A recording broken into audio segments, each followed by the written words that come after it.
So that's going to be one of my 3 beverages for the show because I always have 3 drinks going. Tastes like recess. I'm into it. So I don't want to do too much because we have a full lineup and everybody is so funny, but I just felt the need to speak on the fact that I am horrified to report that being heterosexual is still embarrassing. And I mean, I wish that weren't the case. I wish it weren't true for me. I am heterosexual except for when I watch Hustlers. And by the way, straight women, if you're watching and you need a treat, like, watch Hustlers. Give yourself a gift. J-Lo is great. Keke Palmer's fantastic. All the women are beautiful. All the men are horrible. It is a dream, and I can't recommend it highly enough. But to the reason heterosexuality is embarrassing. I watched a video today that, like, shook me. It made me angry. It made me deeply upset. And the name of it was Pregnancy Reveal Gone Wrong.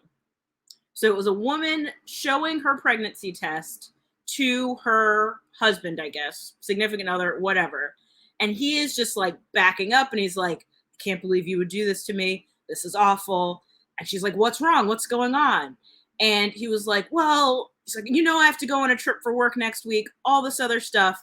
And you're slowly realizing as you watch that he thinks that the pregnancy test is a COVID test. And in testing positive, that she's just excited that she has COVID and he's responding poorly, which there are so many problems with this. Like, first of all, 2.5 years into this thing, not knowing what a COVID test looks like makes me think that this was one of those guys that was like picketing the governor's house because he needed a haircut. Like, how do you make that mistake? We're 2.5 years in. You've been able to get them for free for ages, and it's just somehow some test you've never seen before. Like, ugh, I don't know. And then, I mean, obviously, given the news this week, it's also got that feel of like, oh, somebody this dumb can legislate over my rights? Like, no, I don't like that at all. I mean, listen, I have come to the decision that, like, I am not on board with taking reproductive advice from someone who needs 6 blades to shave their face. I'm looking at you, clean-shaven Lindsey Graham, who probably needed 6 blades to do it.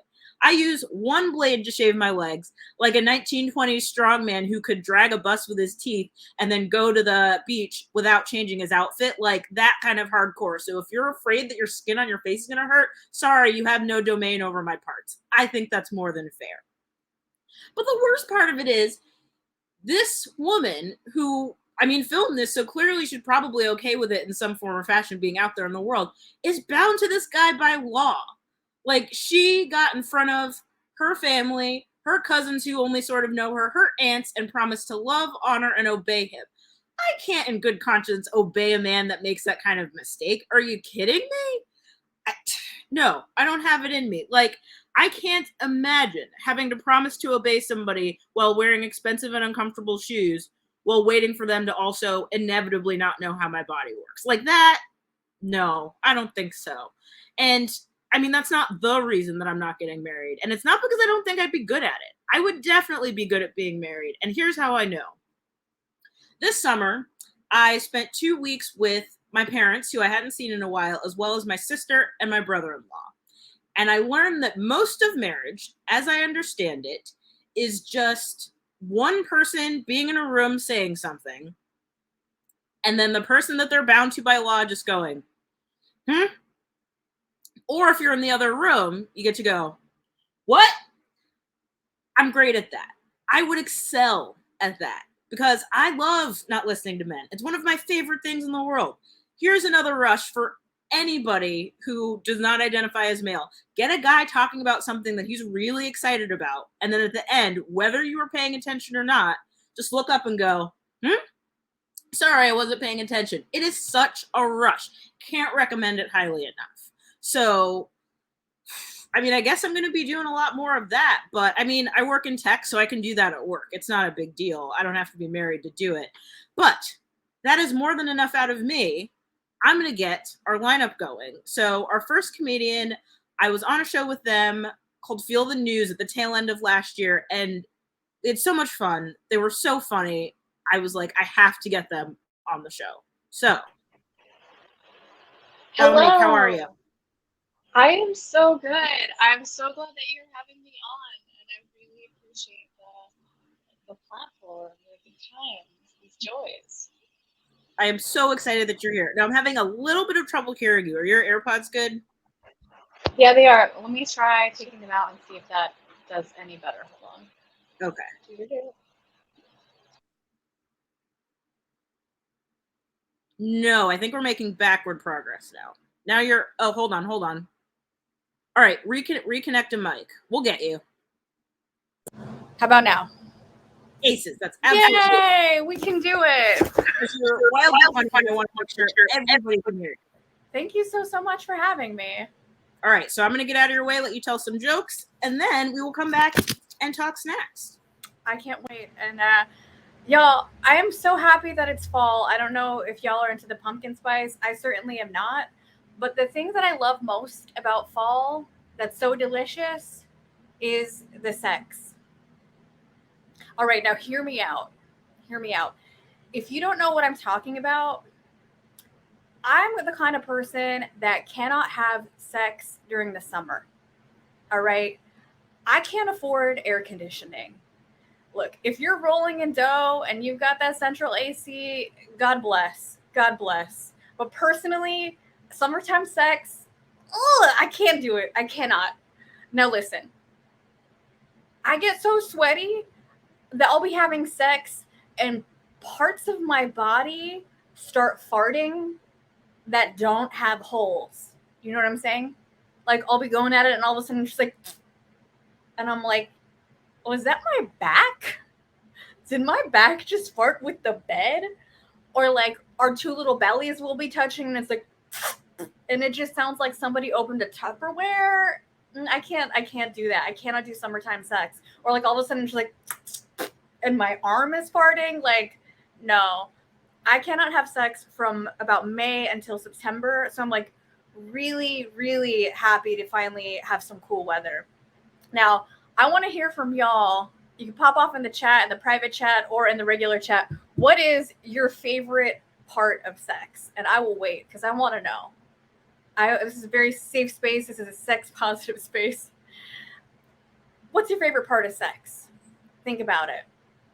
Because for me, absolutely, I love the dirty talk.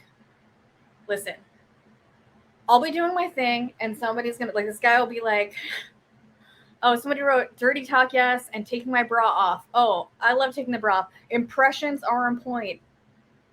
I don't know what that means. The jiggle, yes, the jiggle of sex. Listen, I like watching an ass ripple. It's great. But the thing that really gets me happy is dirty talk. So somebody will tell me I'm gonna fuck you in half, and I'm like, game on, nah, see, because I'm about to fuck you in half, and then I'm gonna fuck those halves into halves, and those halves into halves, and those halves into halves, and those halves into halves. I'm fucking you in 130 seconds. Yes, because this is true. I'm very competitive. Also, I love fractions. Fractions very underrated. Okay, but I recently had an experience. Um, I got out dirty talked. I wasn't expecting it. This guy whispers in my ear, I'm gonna fuck a baby into you. And I'm like, what? No, oh, lights on. No, get the fuck out. Because first of all, mid fuck is neither the time nor the place for family planning. And secondly, I was like, you can't get my butthole pregnant, my dude. No. So I'm like, take your pants and go. And he's like, no, but I mean it. I really love you. And I'm like, I don't care. You need to leave. And he's like, I live here. And I was like, just go. And he's like, I'm your husband.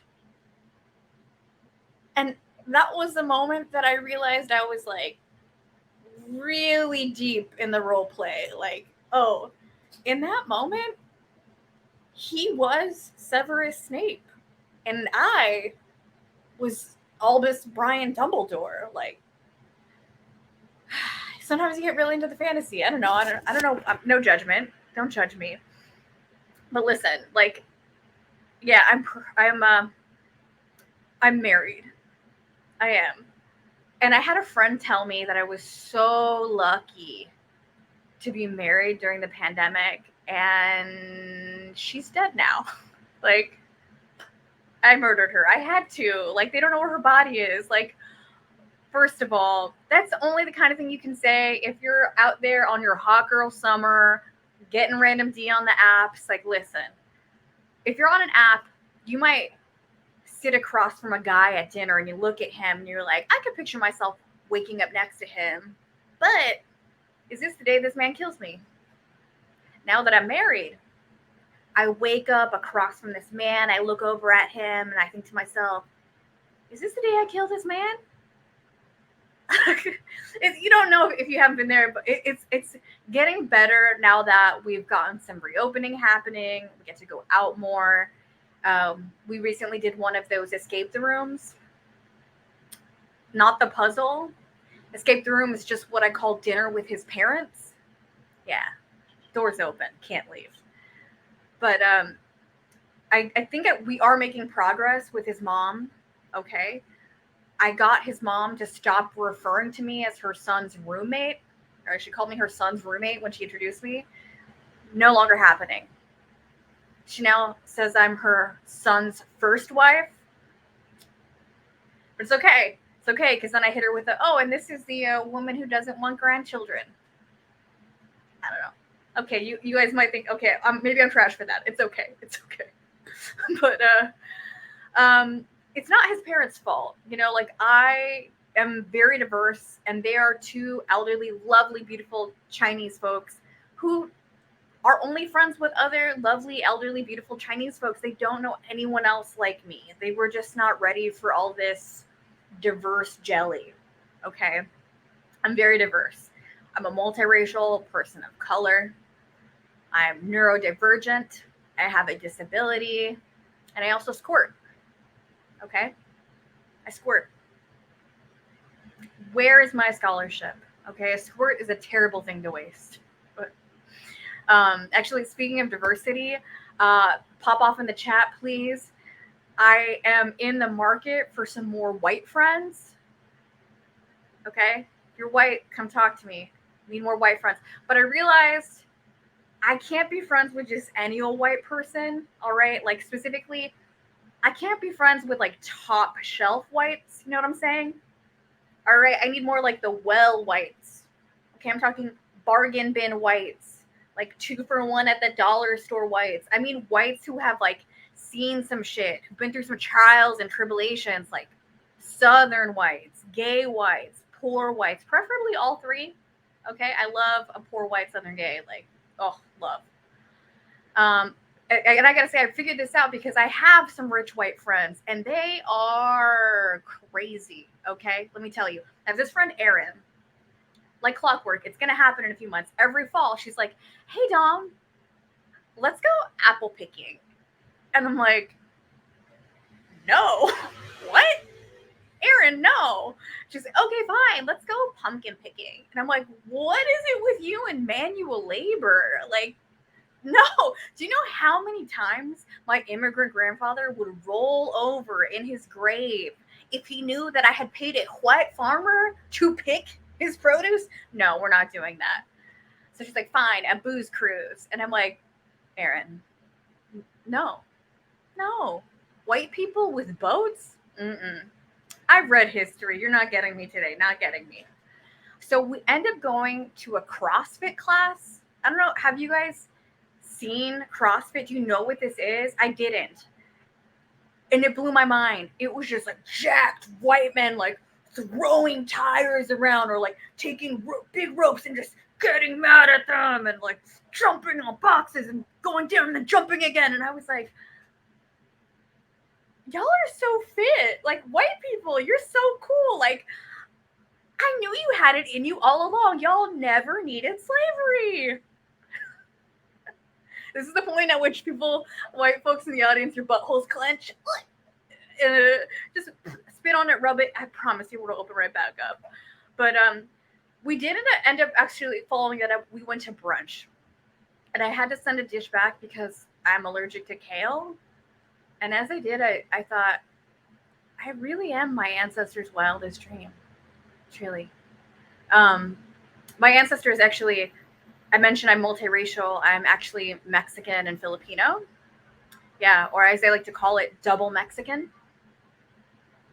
That's Mexican Mexican and Asian Mexican. Look it up. We both love pork, dance so well, hate the Spanish. I'm telling you, hate it. But it's really cool being both Asian and Mexican because sometimes people don't clock. They don't clock that I'm Mexican. I'm what you might call a latent Latino. Yeah, double Mexican, latent Latino, which means like people don't know. And they'll start opening up with their little racist stuff like, we should build a wall. And I get in there and I hear that and I'm like, yeah, we should build a wall. Like, fuck it, let's build a wall. Come on, it'll be fun. Like, it'll be like an HGTV project. I'll go down to Home Depot, I'll get the bricks. Like, come on, we can do it. And they're surprised, like, why do you want to build a wall? And I'm like, because I want you to know, like, listen, go ahead and build your wall. Do it. Because where is the United States of America gonna get all its cool shit without Mexicans? Think about it. Where will the US get its cool shit? Because all the cool shit we have, Mexicans did it first. Okay, pop off in the chat, please. We all love food trucks, yes? Shout out if you love food trucks. Food trucks are just roach coaches, okay? We did that first. I would like credit. I would like some sort of royalty check, if you will. Okay? Cheap, shitty beer. I see all the hipsters drinking shitty beer. No. We invented Tecate and we drink it unironically. Like, we came up with shitty beer, all right? Avocado toast? We're out here gentrifying our vegetables off of tortillas now? No. Avocados are ours. Please give me the royalty check, all right? That's ours. And fashion-wise, like, listen. I see the ladies out here dressing like sluts during the daytime. That is ours. I would like credit. We invented daytime slutty, okay? I'm talking jeans and high heels. I'm talking the black bra and the white t-shirt. I'm talking really dark lip liner where it looks like the perimeter of your mouth is bleeding. No, that is ours. I would like credit, okay? Oh, and Kylie Jenner's out here trying to take credit for this eyebrow trend. We started eyebrows, okay? Think about it. Frida motherfucking Kahlo. Those are ours. Give us royalties. I want credit. Okay. And all these little hipster boys out here rocking their wispy little hipster mustaches. That's our shit. I personally have been rocking a wispy hipster mustache since I was 9 years old, and I want credit. Thank you very much. And lastly, okay, listen. Weed is legal in like 27 states now. Weed. But it wasn't cool when it was ours, huh? Guess what? Weed's government name is Maria Juana Inés de las Sánchez de la Cruz de la Vergara de la Jiménez de Beltrán de Rodríguez de Gutiérrez de Jiménez de Beltrán de Gutiérrez de Jiménez de Rodríguez Santana Diogo Gutierrez. And she is my grandmother, okay? And I would like some royalties for that. You've been a wonderful audience in the chat, popping off. I love it. Please follow me at Dom's Loves Life at IG. Thank you so much.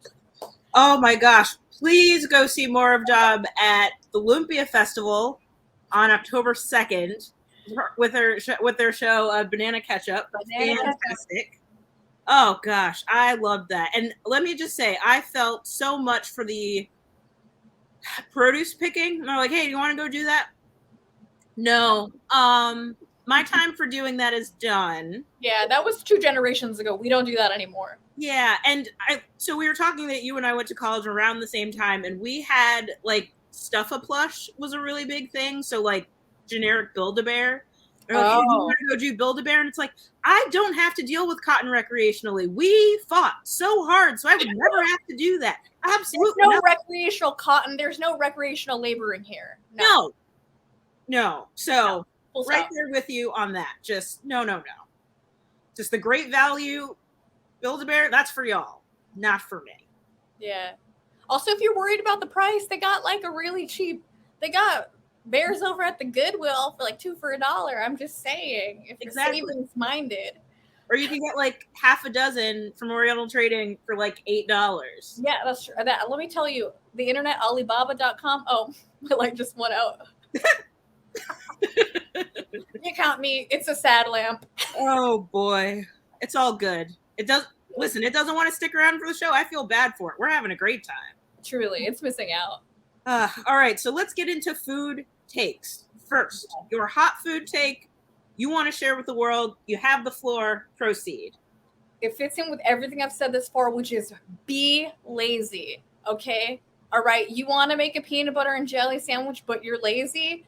Grab some peanuts, grab some almonds, grab some grapes. Choo, choo, choo. It's a PB&J. You did it. All right. You want a ham sandwich? You're too lazy? Roll a slice of cheese and some ham and pull that trigger. You just eat it. Okay? Like, I can do this thing, lazy eggs. I take a non-stick skillet, I put cheese in it, throw an egg on top, and just swizzle it. And it's like, this is a game changer. I call it lazy eggs. The melted cheese oils the pan, and then you just... No, I'm doing this. This is brilliant. Right? Oh. Tell me how it goes. Tag me.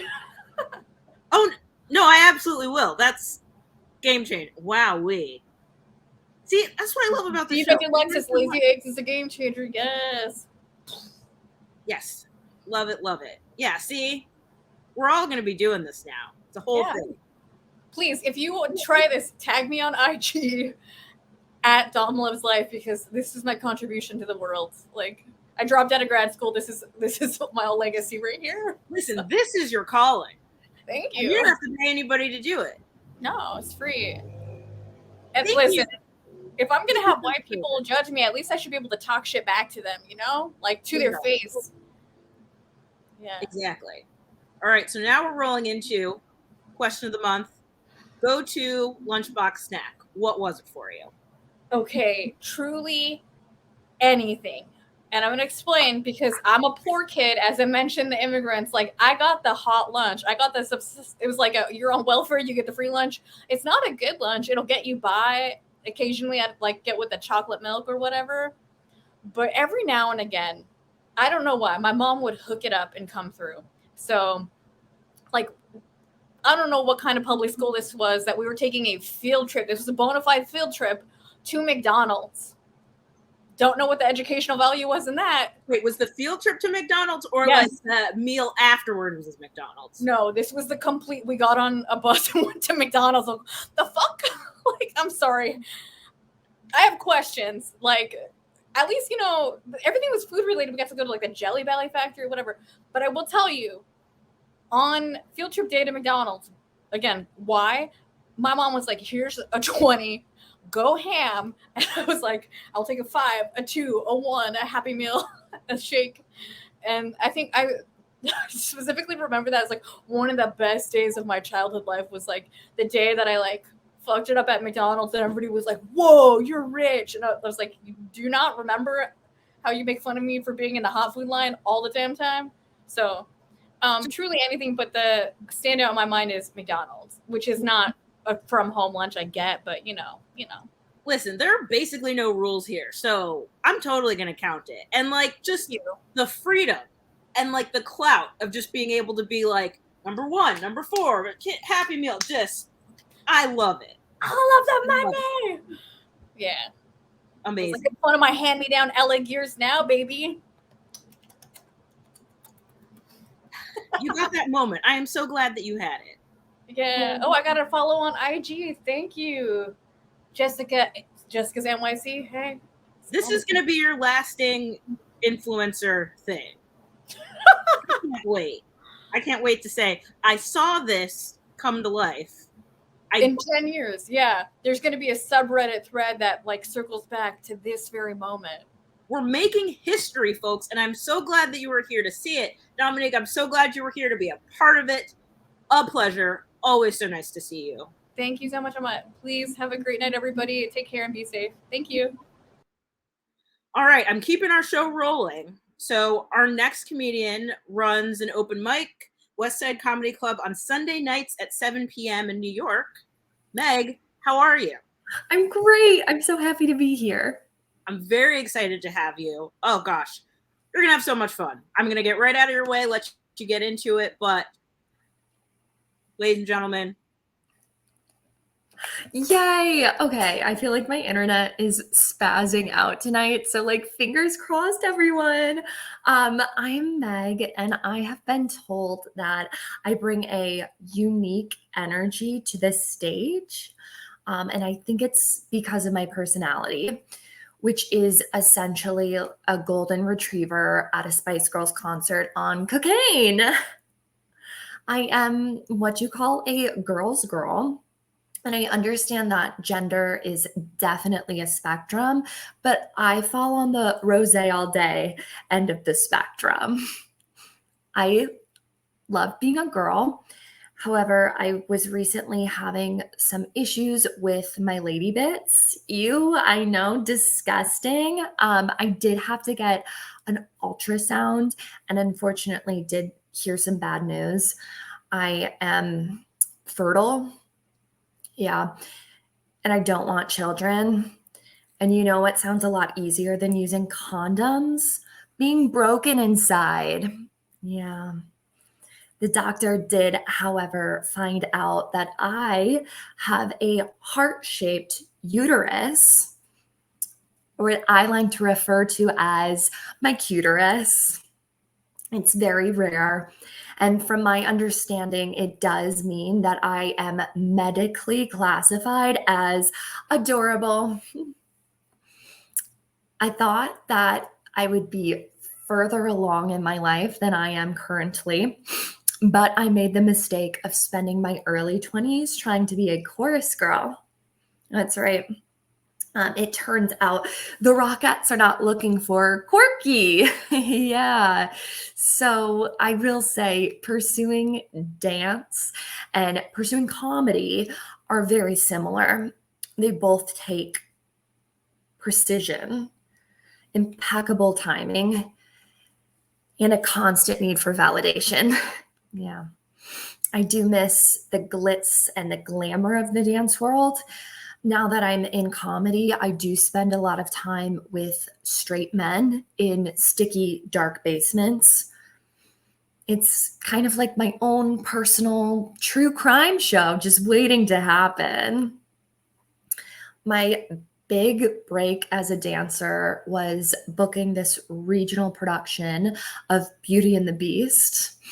I know you're all clapping so hard for me right now, so thank you, thank you. I was in the ensemble, which means I played many roles, including a villager, a plate, and a napkin. Yeah, that's right. My big breakthrough moment was playing a piece of cloth that you use to wipe shit off of your face. So after that experience, I decided to try stand-up. I just grew tired of playing utensils. And if I'm being quite honest with this bunch, I don't know if I like doing stand-up, but at least now I can eat carbs. Yeah. I'm new to the dance or to the comedy world, but I definitely think I have a leg up. Literally, I can kick my face. But also, it's not like I'm coming from, like a finance job or a stable home. Yeah. I'm from Iowa, which is a state, if you're wondering. Yes, I know you all know exactly what rectangle in middle America I'm talking about. Yeah, in the Midwest, you see, instead of learning shapes and colors in kindergarten, we learned shame and guilt and how to believe everyone hates you. Yes, indeed. There is nothing to do in Iowa. Let's get that straight in case you're wondering. So when I was in high school, me and my best friend decided to throw this huge party. We invited everyone we knew. We got super dressed up and we had a cat wedding. You heard that correctly. We married our cats. Like my cat married my best friend's cat. They celebrated holy meowtrimony.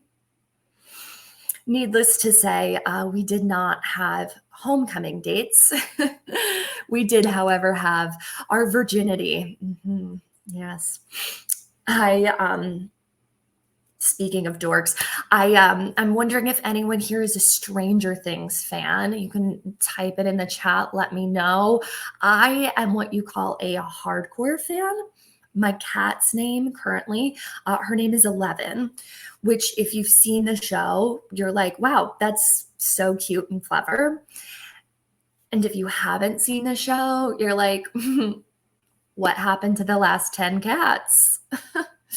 She is a very spoiled lady. 11 is an only child in a double income household. And I bought her a stroller because I don't have any friends. And she loves to stroll, but she doesn't like going outside.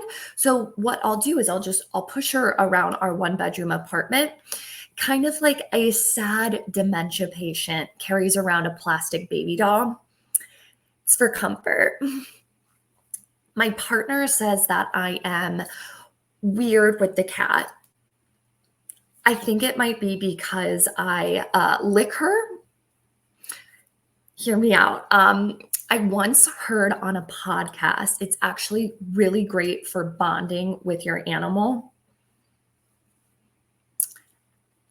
Now that I think about it, it was the Joe Rogan Experience. So it's possible he was talking about a different type of pussy. My cat became my cat on January 6th, 2021. That was the day she was adopted. As America was burning to the ground, I was picking out the godmother for my calico. And this might be a hot take, but I don't get dog people. I'm sorry. You take your animal out 7 times a day, and then you pick up their hot liquid shit in a plastic bag. Like, be an adult already and get a cat. All right. Speaking of mental health, who is ready for falling apart fall? Yes, let's go. I love the cold weather. It really helps my depression pop. The end of the year, it's approaching us, friends, and I just feel like we all need to start considering our Spotify Wrapped. Make decisions accordingly now. Unless you want Taylor Swift to be your #1 artist, now is the time, you guys. I feel like this fall, leaves won't be the only thing spiraling. But when I spiral, it's like the fun type of chaos. It's like a Real Housewives reunion. You know it's going to be messy, but no one's going to get hurt. And I have really been trying to do a lot of work on myself. And recently I have come to terms with the fact that I am what you call a codependent person. And all that means is I first need you all to like me in order to like myself. It's kind of like having daddy issues with the entire world. I'll leave you guys with this little tidbit. I am what you call a non-essential worker. Is anyone else useless to humanity? No, just me? Okay, cool.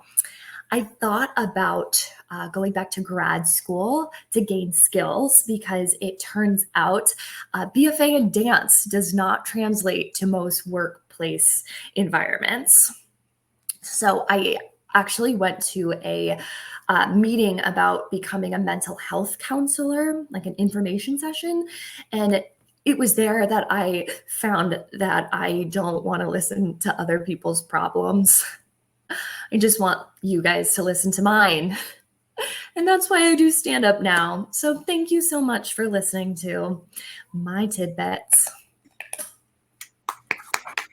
Oh my goodness. So much fun. Now, let me ask you this.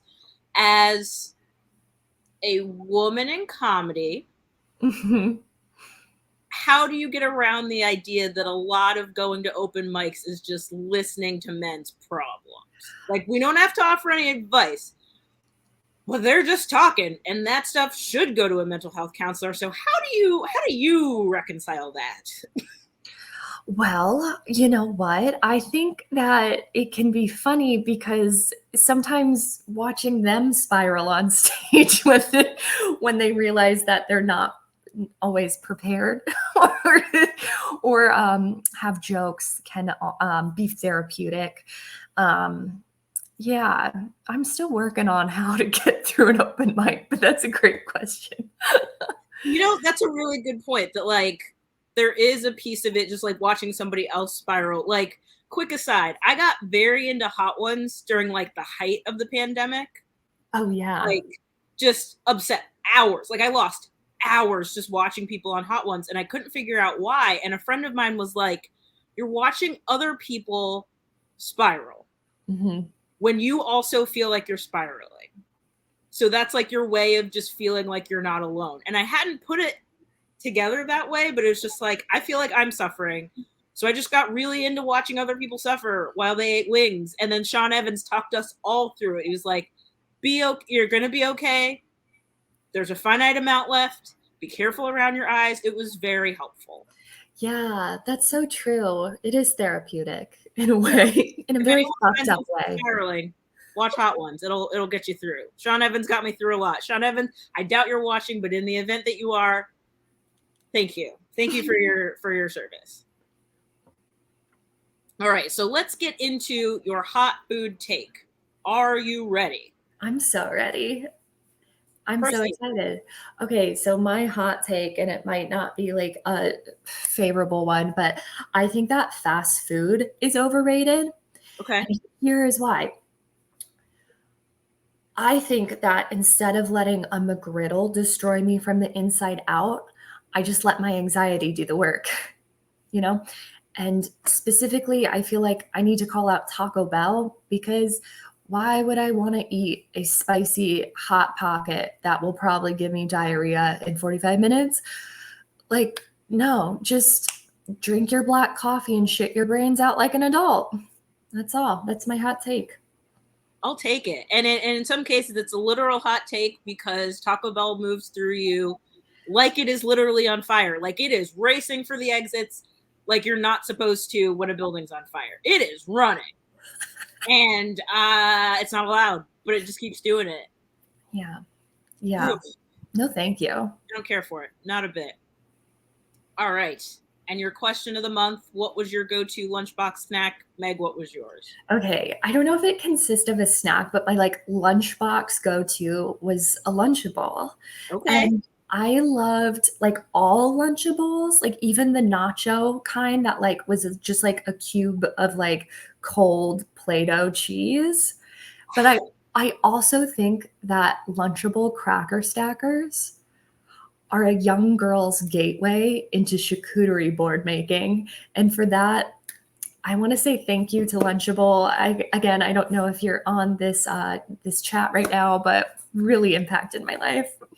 So they're not yet a sponsor, although Lunchables, if you would like to be a sponsor, no one would turn down your money. But yeah, it really was just like my first charcuterie board with everything you needed. Because it's we can't use knives, we'll cut it up for you. Arrange it as you'd like. And it's just good training. Yeah. We're learning a trade at lunch. What was that? We're learning a trade. Oh, totally. Absolutely. It was really helping. And if your friends had a different, the ham and cheese, and you had the turkey and cheese, it was a whole new board. That was a new experience for sure.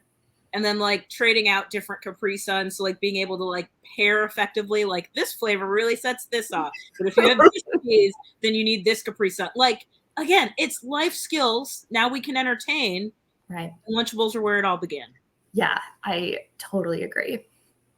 I love it. I love it so much. Well, Meg, thank you so much for being here. It is always lovely to see you. If you're in New York, Sunday night, 7 p.m., West Side Comedy Club, go tell some jokes. Or if you're men, go do some therapy. Whatever. It's more or less the same. Essentially. Thank you. With pleasure. All right. We're just going to keep this show going. There's too much good stuff happening. If you'd like to support the comedians that you're seeing tonight, in addition to following them on Instagram, you could also support the show, Venmo Comedy Hub, and all of those tips get distributed among the comics. So we're going to move right along to our next one. She spent the summer in Massachusetts playing Sally in You're a Good Man, Charlie Brown, and I believe 2 different productions. Is that correct? I played Lucy in the first one. Lucy in the first one, Sally in the second, but that was the show of the summer. Yes. Yep. Amazing. And now she's here to tell some jokes. Liza, how are you? I'm great. How are you? I am awesome. I am loving your forest vibe. It's giving like playing behind the house after school. It's giving like recess just off the edge of the playground. I am into it. It's giving Charlie Brown. It is giving Charlie Brown very much. Like I can hear the Vince Guaraldi in the background. Yes. It's all happening. It's all happening. All right, let me get out of your way. Let you tell some jokes, and then we'll come back and talk snacks. All right. Thanks, Emma. Guys, I'm pretty sure my dog hates me. That's not really a joke. I just really needed someone to talk about it with. My therapist recently dumped me. She said she no longer takes my insurance, but we don't need insurance, baby. What we have is special grace.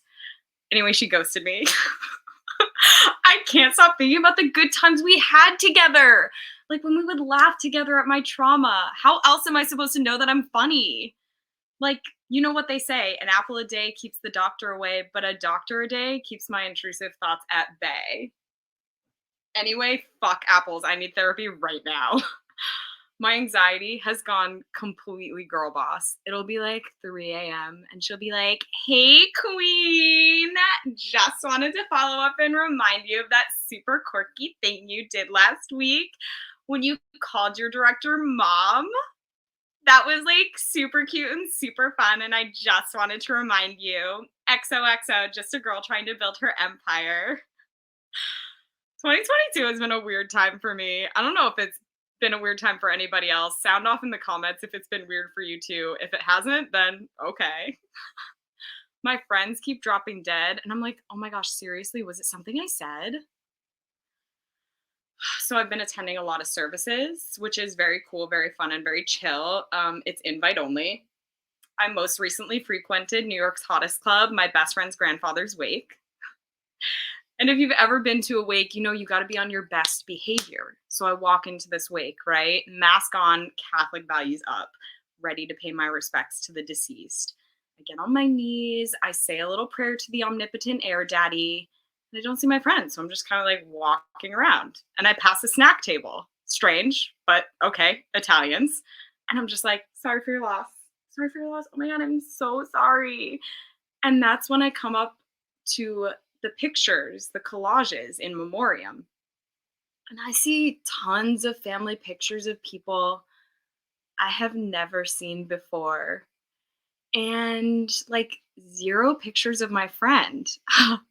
So weird, right?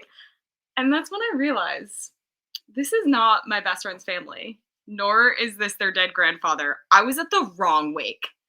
So I run down the stairs. I'm panicking. I'm calling my friend, trying to figure out where the hell the right wake is. I run back up the stairs. I grab snacks from the snack table because it's free snacks at a wake. I'm embarrassed. I'm not stupid. And the funeral director sees me panicking and stealing and asks if I need the bereavement room. At this point, I'm like, yes, sir, for my dignity. This is not very cool or very fun or very chill. And in the midst of my mental breakdown, I cannot stop thinking about my ex. Like, Grace would find this so funny. All right, guys. And if we're feeling it, I've got a little song for you tonight. I hope you like it. Just gonna get ready here. I don't have accompaniment, so we're just gonna like go au naturel and we're gonna do it a cappella. Shout out to my friend Meg, because I also did Beauty and the Beast this year, which I feel like is something that every person in musical theater just like has to do at some point. You know, it's a must. So I'm between Boston and New York a lot, and people are always asking me, Liza, why would you leave such a beautiful city like Boston? And I just got to tell them, I want to be where the musicals are. I want to sing, but I can't really dance. I'm at this open call thinking, what's the word? Oh, fuck. Looking around, all I can see is a group of dancers just staring down at me. And then I remember, Jesus Christ, they're all 6'3". And here I am, standing 5'4", trying to sneak my way out the door into the next room where hopefully they'll just let me sing. What would I give if I could live out of this hell? What would I pay to spend a day not crying at Pearl? That just somewhere they do not care if I don't know what a pas de bourrée is. Strong young movers, sick of flailing, ready to sing, and ready to know what the divas know, how to get people to just dance around me so that no one can see I'm not moving my feet. When's it my turn? If only I could. Wait. But it won't be, because simply I cannot dance. And that's all I've got for you guys tonight, but thank you so much. Oh my gosh. I didn't realize we had so many alumna. I was Belle. No, maybe I can't dance. All the utensils just danced around me, and I pretended that I could. That's true. I mean, but yeah, Belle doesn't really need to dance that much. It's a lot of running in fear, walking and reading. How's your walking and reading? I will not lie. I did have to practice my walking and reading a lot. Because, like, walking up and down stairs, I did trip, like, but I, like, played it off. I'm like, Belle doesn't have to be perfect. She's so relatable. There, and see, that is acting. Thank you. There you go. My finest work. Fantastic. All right. Hot food take. What do you have for us? Okay, so my hot food take is that I hate Skinny Girl and Skinny Pop. Okay. Like, I feel like when I'm snacking, I'm not snacking to be skinny. I'm snacking to live my life, right? And, like, we all know diet culture is, like, kind of fucked up. So, like, what I want to do is, like, shovel popcorn in my face at 1 a.m. while I'm watching Game of Thrones. I don't want a bag of popcorn to yell at me. So I feel like down with Skinny Pop. 2022 should be the year of, like, you're a fabulous bitch popcorn. Do whatever you want. I love that. I mean, I feel like Skinny Pop implies that there's, like, some sort of dainty way to eat it. And, like, the only correct way to eat popcorn is as though someone's going to take it from you if you don't finish it. Like, just have the Double Dare music blaring in my head the whole time I'm eating it, just like, yes. Okay. So, like, I'm not expecting to be skinny at the end of it. Not the goal. Yeah. It's meant to be shoveled. They shouldn't make it taste that good if you're not supposed to shovel it. Exactly. And I can sense that you have some agreement, because I saw Joe and they were just theatrically clapping. So you have backup. Thank you. Oh my gosh. Right. And then lunchbox snack. We can assume it's not Skinny Pop. So what then was the go-to lunchbox snack? Okay, so I feel like you've hit an L when you're stress eating at a wake, right? And it just kind of, like, reminded me of lunch in middle school, which is, like, arguably the most stressful experience, right? Mm-hmm. You've got to have 3 things. You've got to have food. You've got to have a cool table to sit with. You've got to, like, number 3, have friends. I had 2 out of the 3. Not bad, not bad. I'll let you guess which 2. And I went to Catholic school my whole life. And yet my favorite snack could not have been, like, more controversial. I used to, like, pray to God over my lunchbox that maybe he would not smite me, because I could not go a day without devil dogs. That was, like, my whole thing.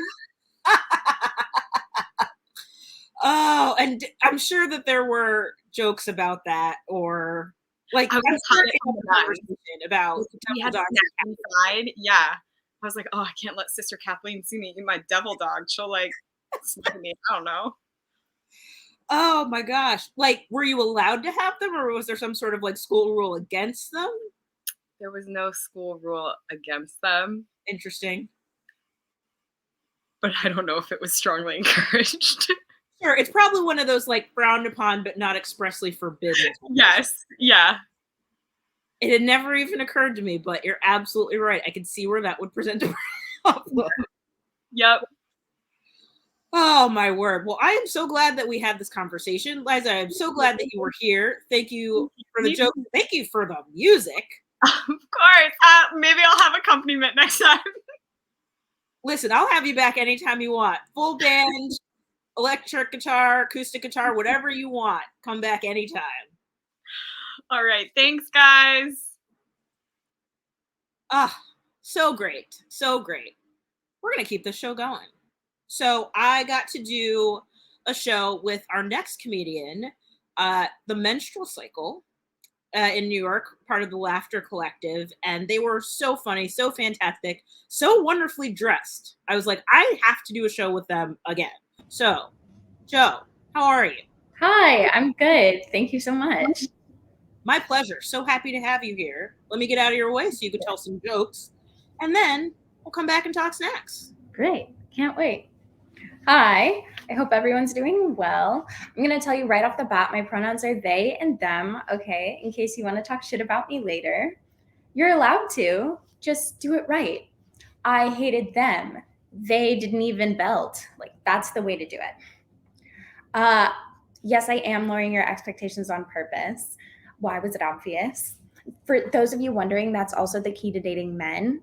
You put the bar on the floor, like where their mattress is, and then every guy impresses you. Otherwise, none of them will. They treat that shit like it's a limbo stick in an elementary school dance. If they can get under it, they will. They will find a way.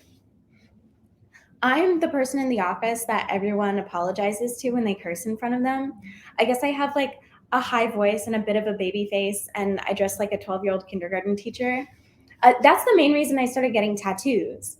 I wanted everyone to know that I'm edgy. I've had needles in me for recreational purposes. I am a tough cookie. If you ever want people to think you're tough, just get a butterfly tattoo. That'll do it. Track marks work just as well, but mine were in between my toes, so I had to find another solution. People are often just shocked to find out I do stand-up comedy. They're like what Michael Che does? Like Dave Chappelle? Like Lenny Bruce? I just wanted to make sure that everyone understood what I was talking about, so I hit every age demographic I could think of. I'll throw in one more. Richard Pryor? Why do people still perceive me this way? I've seen some shit. I started getting Botox at 22 years old. It's quite an interesting experience because I am also wildly attractive. So my same coworkers who would like apologize for using profanity would also constantly try to sleep with me after our shifts. It was crazy. I'd be 18 and these 30-something men would say shit like, "Oh my God, I'm so sorry for saying fuck in front of you." Anyway, can we? And I'd say, absolutely not. I don't want to do it at work. Let's go to your place. My mother is Cameroonian. For y'all that don't know, Cameroon is a country in Central/West Africa, which means I did get smacked around as a child. I'm kidding. Just a joke. It means I am Black. It's funny. I feel like it's really clear considering the color of my skin and the sound of my voice. But someone always seems shocked. It's my dad. Yeah, I guess when you combine Black and white and a splash of Native American, you get Jewish. I don't really know how it works. I'm still pretty new to this. The whole country is. In fact, when my parents were born, it was illegal for them to get married. That was only like 50 years ago that racism existed. Isn't that wild? And now I'm here, and I'm proof that it's gone. Racism is done. It's me and Meghan Markle and her son Archie, commoner of Sussex, resident of, what would be his title? Resident of LA? Archie blank. Me and Meghan Markle and Archie TBD. We are all proof that prejudice is over, done for, evaporated. Because mixed people can't exist in a world with racism, just like Tinkerbell. I just got out of a relationship a couple years ago. I, of course, have him blocked on all social media, and I deleted his number, the whole 9 yards. It was my happier than ever relationship. Not like the phrase, like the song.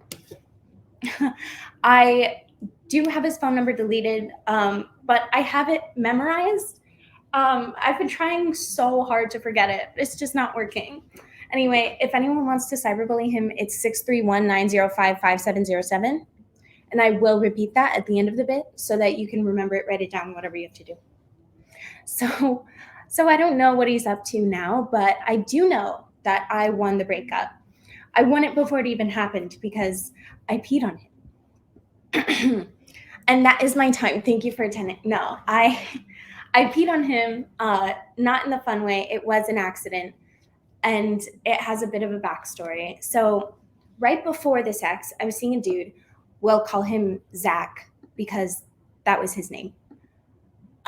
Zach was really good at and really into making people squirt. I was trying to think of a less vulgar way to say it, but there isn't really, is there?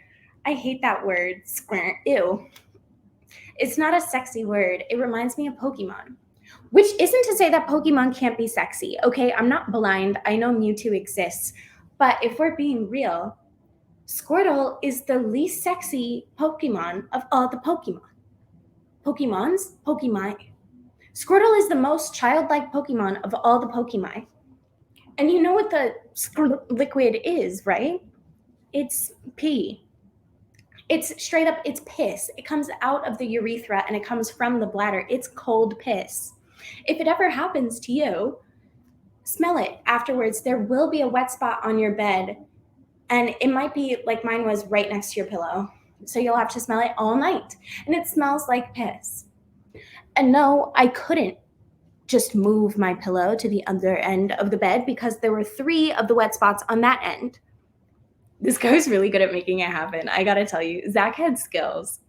I don't know what kind of a resume he could put that on, but I'll give him a good reference.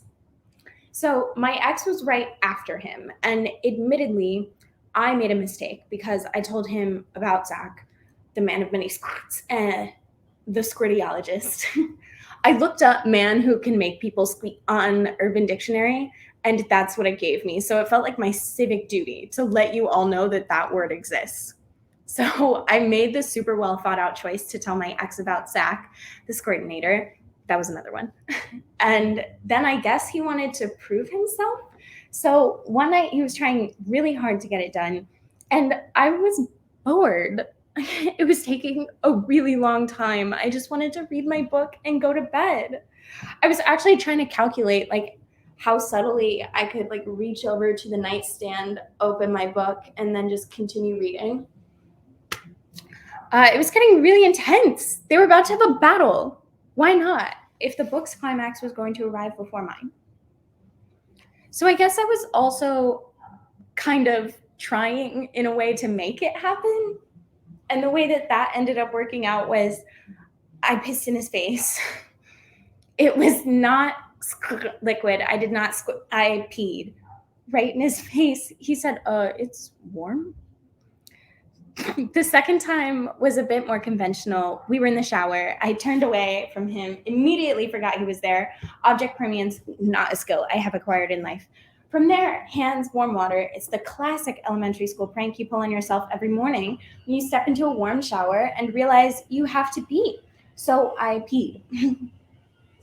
Some of it ran over his feet, of course, but it was chill. He didn't even notice. However, several months later, he was like, LOL, remember when you peed on me? And I said, oh yeah, in the shower. And he said, what? And that's the end of the bit and the end of my set. So again, his phone number is 631-905-5707. I'll send it to you if you DM me. I love that this just unintentionally turned into just the rudest type of telethon, and I have basically no problem with it. I mean, again, there are no rules here, so I don't know, send some text, have some fun. Really we're adding additional activities to the experience. So good. Thank you. So 2 separate incidences of pee. Yeah. All right. In 2 different venues. Yeah, 2 different venues.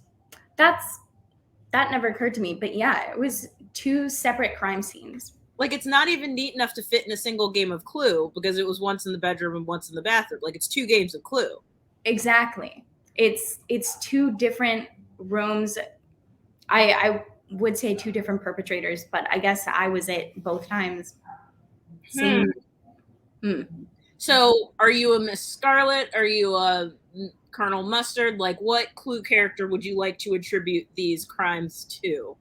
Ooh, I'm gonna have to go Miss Peacock. Good answer. Yeah, I think that she is like secretly very dirty. I think she's also the oldest one. And I would have said Miss Scarlet just because like she's the millennial. Mhm. So like they get into shenanigans, but I feel like Miss Peacock just has like a very dark, dirty side. I could totally see that. Mhm. The case is well reasoned. I'm inclined to agree with you. Thanks. All right, so hot food take. What do you have for us?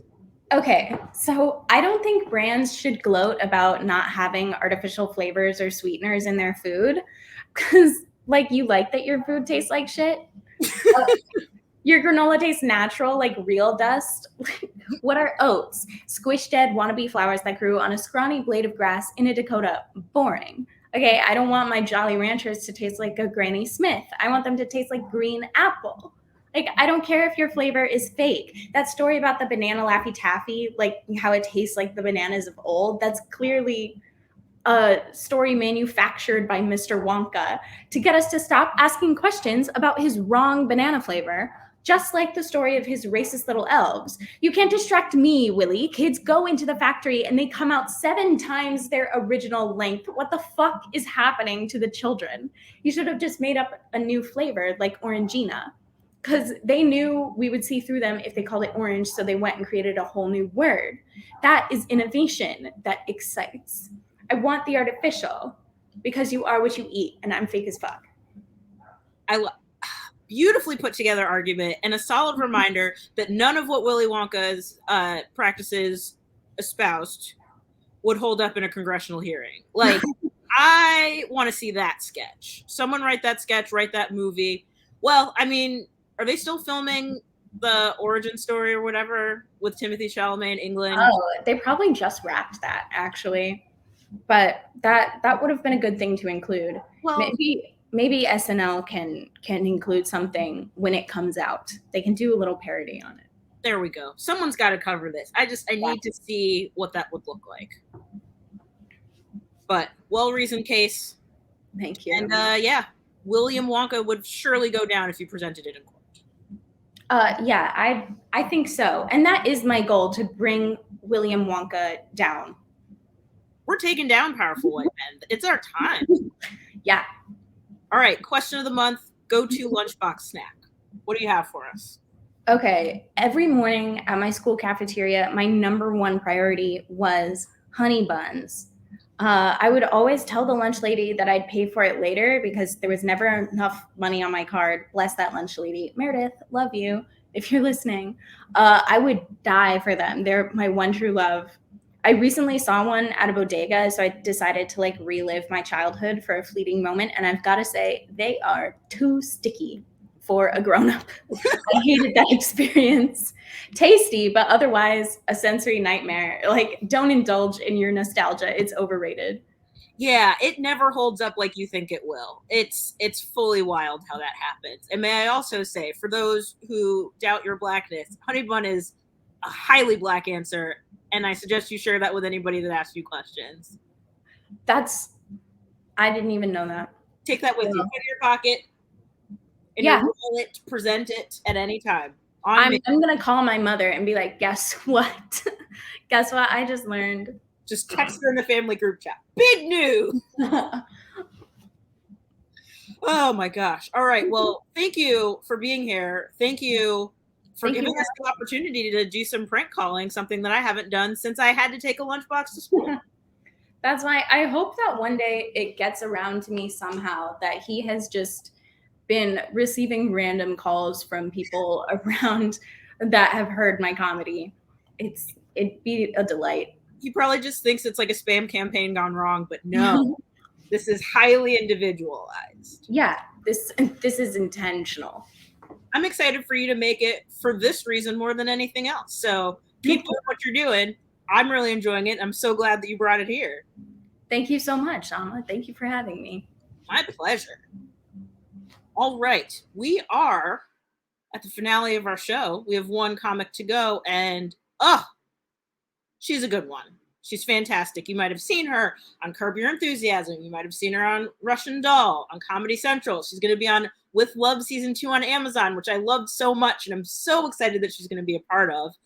Danielle Perez, how are you? Thank you. Thank you so much for having me. I am so excited to have you here.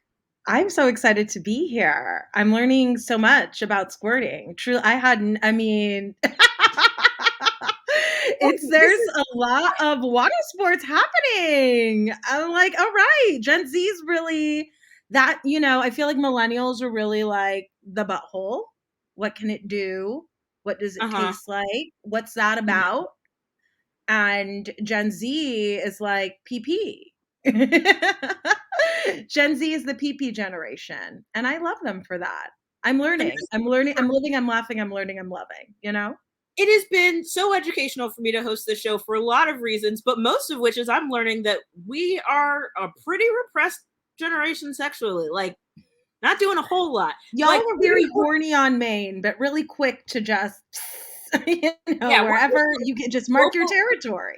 We're doing local exploring. Like, we're taking like brief road trips, and they're like getting passports, like backpack, like they're really exploring. They are, yeah. And it's like, I'm glad that they're doing that. They're putting it on the map, again, marking their territory. I just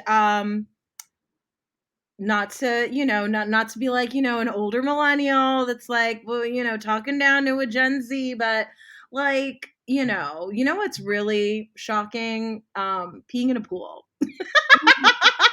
Being an adult who pees in the pool. I think that's a pretty, like, if you want to go somewhere and really make heads turn, make people kind of scream and shout, just piss in a pool. Yeah. That's the upper limit of our boundaries, but the young ones, they're teaching us some things. They are. Every body part can be sexy. Even the pee-pee part. What I'm hearing, which sounds awful, but they're doing it. They are. They're doing it. I learned this from watching Steph Tolev. Steph Tolev has a clip out right now, and it's like so funny to me. It's one of the funniest things in the world. But like, apparently, like when you pee in a body of water, a little bit of that goes back inside your urethra. So I'm just like thinking of all the times I pissed in a pool and just like how my body is probably now like 95% chlorine. And it's like, she's toxic, not just figuratively, but literally. Figuratively and literally toxic. Oh my gosh. All right. Well, I'm going to get carried away and have a conversation, and you've got jokes to tell. So I'm going to leave you to the people, and then we'll come back and talk snacks. Yes. Oh my God. We're here. We did it. We're again, living, laughing, loving. Okay. We got some people in the chat. Old people talk about an older time called the sexual revolution. What is that called now? It's called nobody be fucking. That's what it's called now. Yeah. I don't discriminate. I fuck men, I fuck women, I fuck everyone in between. And it's not whiskey dick. Do you know what's happening? It's not whiskey dick. It's not, the boners aren't popping off like they used to. Granted, I'm a woman in my 30s, but it's not whiskey dick. It's all of the meds. Everyone's very depressed and on antidepressant medication. And like, that's good. Do you make sure that that's okay? But how am I, on Lexapro and still very, very horny? What's wrong with me? I'm not just horny on Maine, horny IRL. Really need those dicks to be working. It's okay though. We can like also buy dicks, not real ones, prosthetic ones, fake ones that spin around, ones that vibrate, ones that will literally jackhammer you. I'm good. I'm fine. I went on a date with a person and it's like, okay, how are you going to be not funny, broke, and have like a weak dick game? I was so mad at myself. And like the thing is, they have a huge dick. So it's like, what a waste. What a waste. Have you all heard that song, that like Reddit thread about like that guy who like only can fuck to like this one insane song that sounds like imagine that entering you at that like speed and time. It wasn't even that. There wasn't even like an insane rhythm that like doesn't make any sense.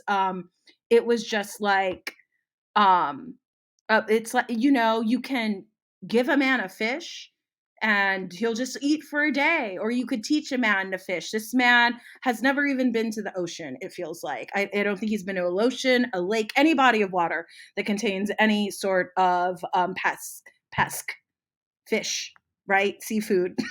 Just said pesk. And I don't want to be the one to teach him. I'm sorry. You know, there's a reason they don't let me around children and I don't work with them. Okay. I'm not an educator. That's not where my heart is. It's not where my passions lie. But I thought I ghosted him. Like literally we went on a date and I just didn't respond to his like last text to me.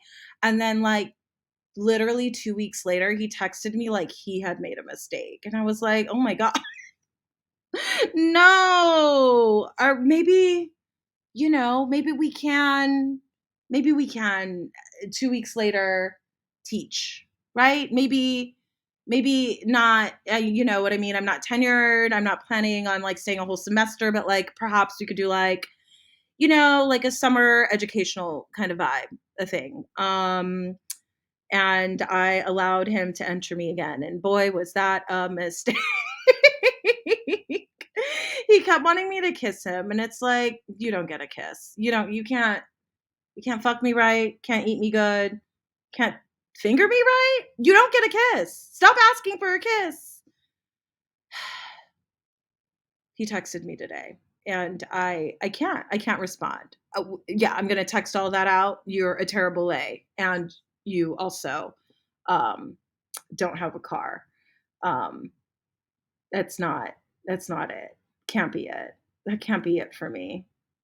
The year is still very young, but man, I had such high hopes because his dick was so big. It is big. It's huge, and it's just wasted. You know, youth. Someone said earlier, wasted on the young, big dicks, wasted on the dumb. Oh, well. Maddie's ice cream social got me pumped on that song. That song is truly, it's so LOL. And now like on TikTok, all the like musical MFAs and PhDs are like breaking down the beat and the time signature and just like how like on a like theoretical level, like how bananas that song is. And I love that his girlfriend immediately knew that he was singing the song in his head. My thing is, how did he even have a girlfriend? Like, it's ladies, we put up with too much. Let this man who took his trauma to Reddit and now the whole world and internet is making fun of him. Let us learn from this, right? We don't have to pass out the pussy to these men who have no idea what they're doing. It's like they're resources, babe. You've grown up with the internet. You know how to find things. There are literally books if you want to be like old school about it and read. There was literally an episode of Felicity about like finding the O. Like there's just in this day and age there is like literally no reason. There's no excuse for you not to have a baseline of like going like just giving a person pleasure. It's crazy. Our bodies are fully everywhere. You can see naked bodies and what to do with them everywhere. I'm tired. I'm tired and I'm old. And he kept wanting me to be on top. I'm fat. I'm a fat bitch. I know. Can you see the double chin? Bitches, I'm fat. Okay. We're talking size 18, size 20. And I don't have feet. So you want me on top? How am I going to bounce up and down on you when I don't have feet? Tell me. Right? That's crazy. Can you imagine? The audacity, the nerve. Ugh. Truly, truly upsetting. I'm just, I'm just like, Danielle, damn it. You got tricked again. You got tricked by a big dick. I'd like to say this is like the first time I've been tricked by a big dick, but it's not. It's not. Oh man, if you have a big dick and no job and a no car, babe, I will definitely fuck you. What is my bat signal? My bat signal is just it's like, I don't know how they find me. I don't know how I find them, but maybe it's a pheromone thing. The fact that you have been riding on the bus that sent calls to me. The fact that, just the lightness in you, that you do not have even a debit card. That I think I see it, I clock it, and it's instant. Ugh, that's why I need to stay inside. Truly, that's why I need to be inside. Outside is dangerous. I need to be locked up inside. I'm excited about choosing to be inside because now it's a choice, right? Outside's open. We're outside where people are living. They're going outside. They're exploring. They want to get right back to life the way it was. And I don't think everyone needs outside. I don't think everyone can handle outside. I saw a man wearing sandals and socks. He doesn't deserve outside. You think that kind of man deserves outside? Absolutely not. No. I was driving. I saw a woman in her car sobbing. Her car windows were all down and I could hear the music blasting from her car. Just, Big Sean, 2015, I don't fuck with you. Little stupid ass bitch, I ain't fucking with you. And she's screaming and sobbing those lyrics. And it's like, honey, outside isn't for you. You need to stay inside. Okay. Inside is that's for your safety, and ours, but that's for you. Be inside. Yeah, no, I am living inside. Cause when I go outside, I go too hard. I do too much. I do, I take home men with big dicks and no debit card. Big no debit card energy. Shout out Dom's life. Dom loves life in the comments, really keeping it 100. Yeah, no, I make terrible choices. Like I decided to go skydiving. Yeah, I did that. I was like, I want to feel. And it's like, what if you felt nothing? Like, what if you perished? And so I called up a skydiving place. I was like, look, 250 pounds. I don't have feet. Can I jump out of a plane? And the dude on the other end of the line was like, for sure. I was like, excuse me? Wow. Okay. I didn't know I just entrusted my life to a pair of backwards Oakley sunglasses. Radical, very radical. But wasn't so radical when I showed up because Oakley sunglasses, he was not happy to see me. Okay. Those Oakleys were on the back of his head and they just started shaking back and forth, just a hard left and right. He was all in a tizzy. He did not take my phone call for the thought that it was. And he was just obsessed with the fact that they have one harness that is one size. It is this size. Okay. Not this size, not a big, giant, fat, huge beluga whale size, this size. I'm like, look, I am disabled. All right. But I don't speak ASL. I'm sorry to be a disappointment to my community. But I just know. Okay. But, I am fairly certain that this is the sign for not this size. You know what I mean? So I grabbed that harness. I sure did. I grabbed it, looked him in the eyes, wiggled my body in it, just stuffed every nook, every cranny, every lump, every bump. And I felt like Cardi B in the WAP video, just very still, snakes all around, like any sudden movement could just pop this thing wide open. And the dude that I was supposed to be attached to in the harness, he looked at me, he was like, in that harness, you have a waist. I was like, that body, you supposedly have a brain. He did then say, but you have a fat ass though. And I was like, well, okay, I know exactly what kind of Instagram accounts you follow. And I gave him my IG handle at Diva Deluxe. If you like what you're seeing, go ahead, smash that like. But I was like, all right, we're in the fucking harness. This was your great concern, Oakleys. Let's go fucking see this plane and jump the fuck out of it. And he's like, yeah, again, we got one plane. It's got one door that's one size. And I was like, what kind of Alice in Wonderland door situation are you so concerned about that you think I can't fucking fit in an airplane? Like, I've flown internationally. Okay, I know exactly what they do. They roll you right up to the plane and then they put you under in the belly. Okay, it's very easy, very simple. Okay, but we go out onto the field to see the plane, and immediately I understand the situation. It is what those in the airline industry like to call an Amelia Earhart special. Just a little tin can with wings, just something that gets lost over the Atlantic. I was concerned, but I rolled right up to it, sat in that door, did a little spin around, looked him in the eyes, and was like, I'm jumping out of this plane. Have you made a man frown? Like, have you done that? I encourage everyone. I don't know where you're from, where you're living. I don't know what your truth is, but it should definitely include making a man frown. So do that for your mental health and for theirs. It's important.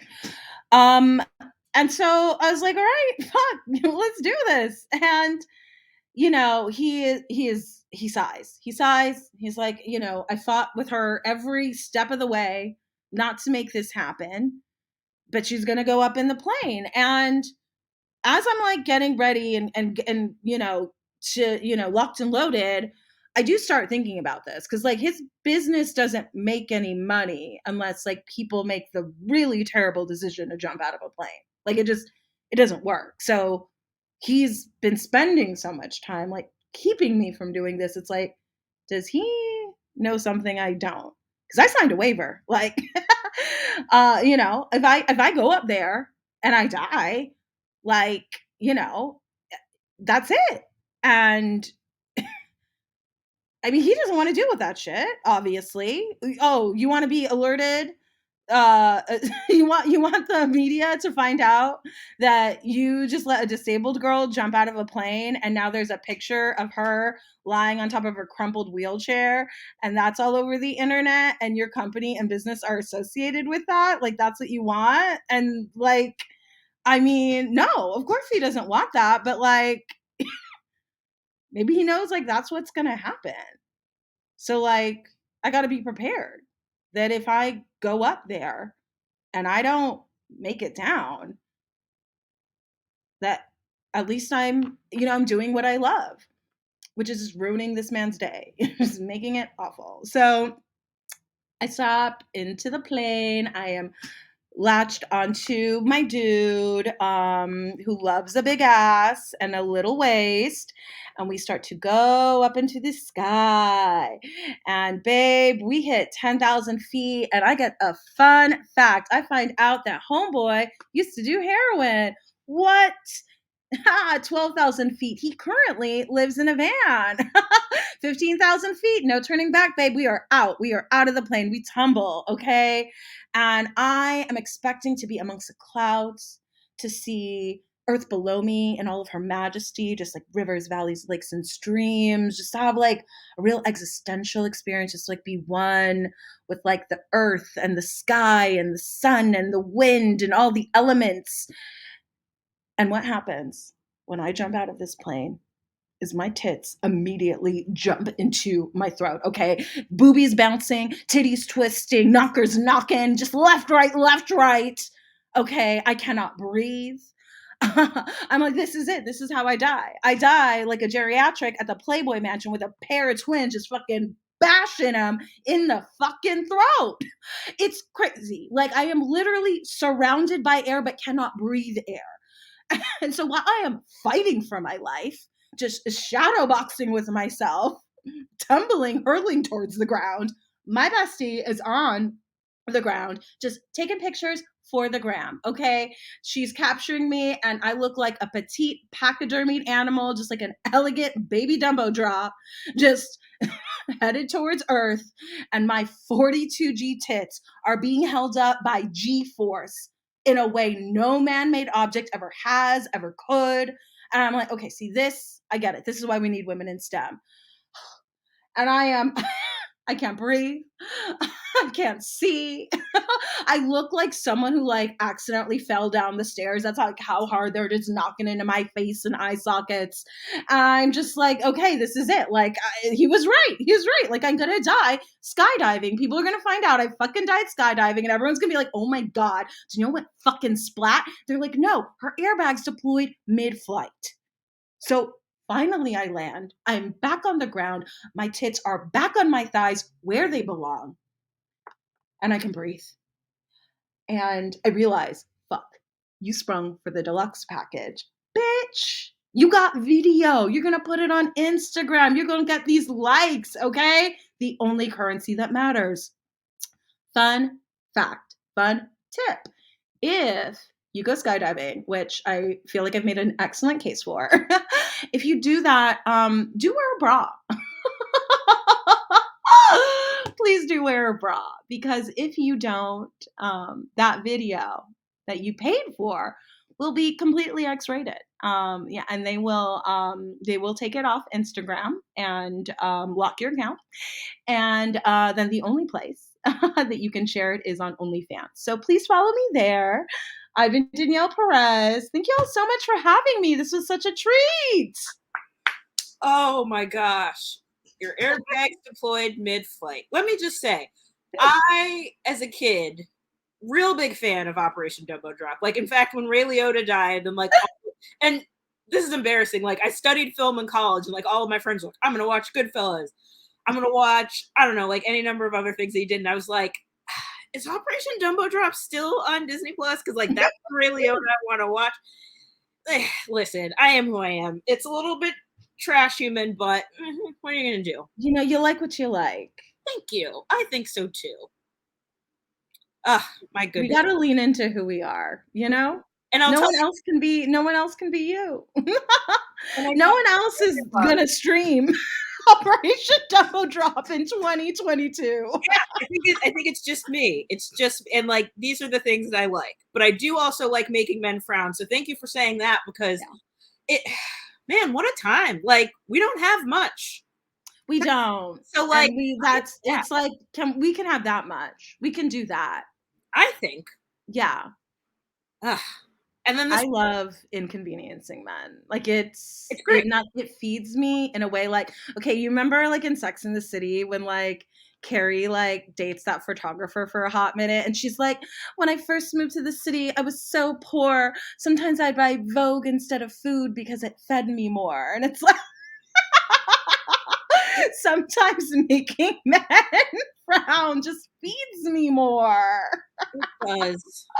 I was going to get on the train yesterday, and it was just one of those things where it's like, who are you going to inconvenience if you're like walking around people? And I was like, guy in a suit who thinks he has somewhere more important to be, I'm going to ruin his day. And babe, I'm going to walk straight. I am not moving out of your way. We're playing chicken and prepare yourself. You're going to get bumped. Yeah, it's like, I briefly played rugby, so knock into me, whatever, I don't care. It's going to be fine.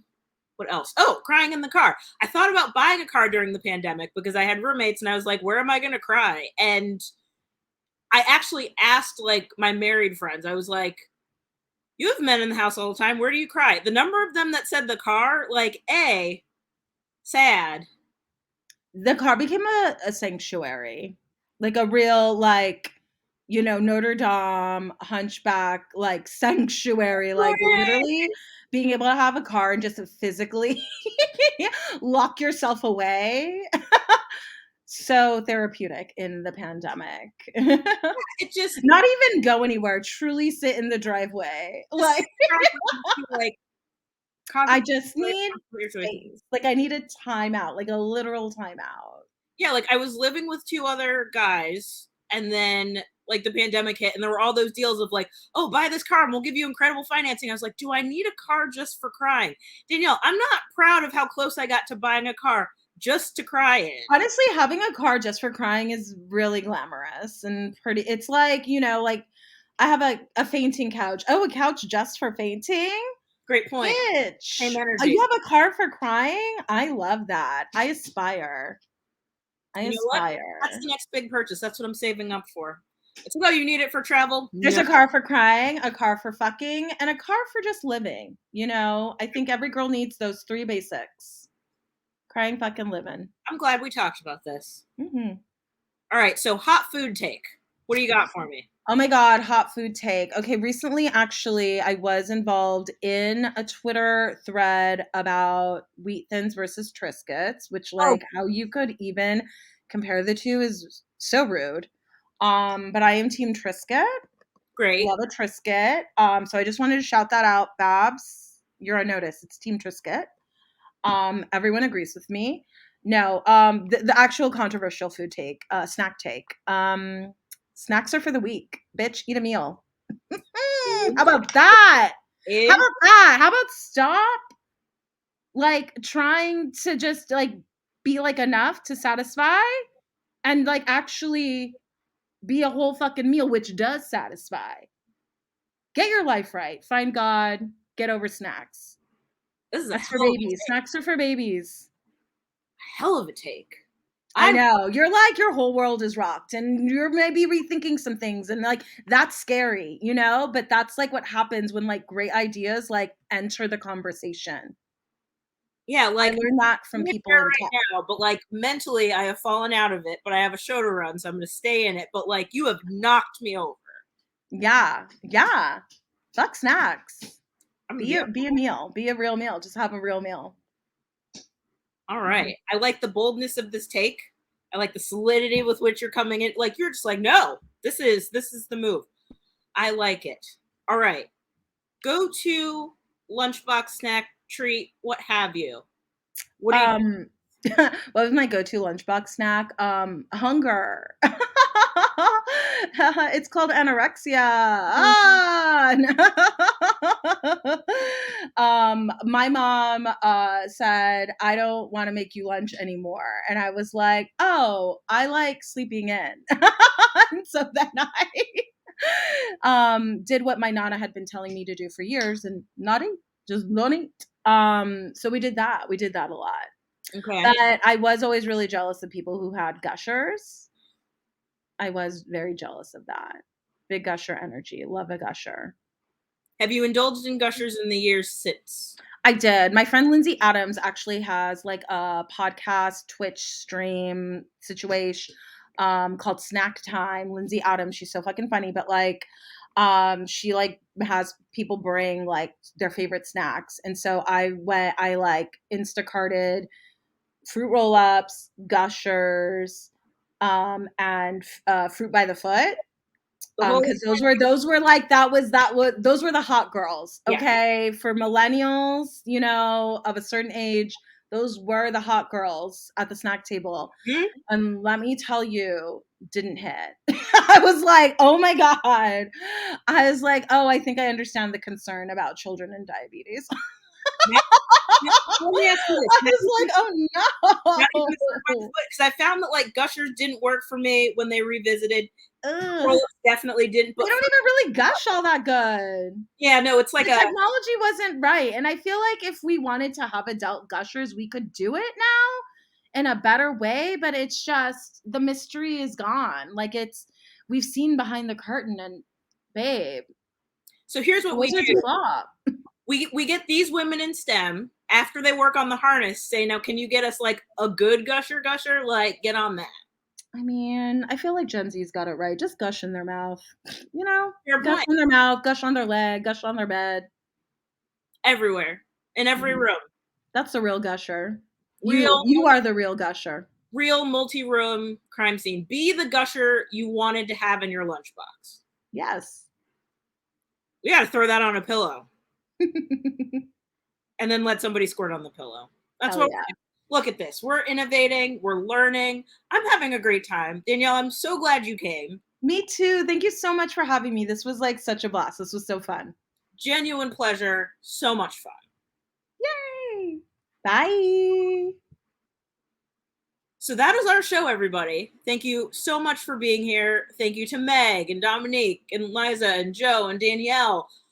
Fantastic show. I hope this inspires you to get some of your favorite lunchbox snacks back in the rotation, or not, because some of them probably don't hold up like you think, but you never know until you try.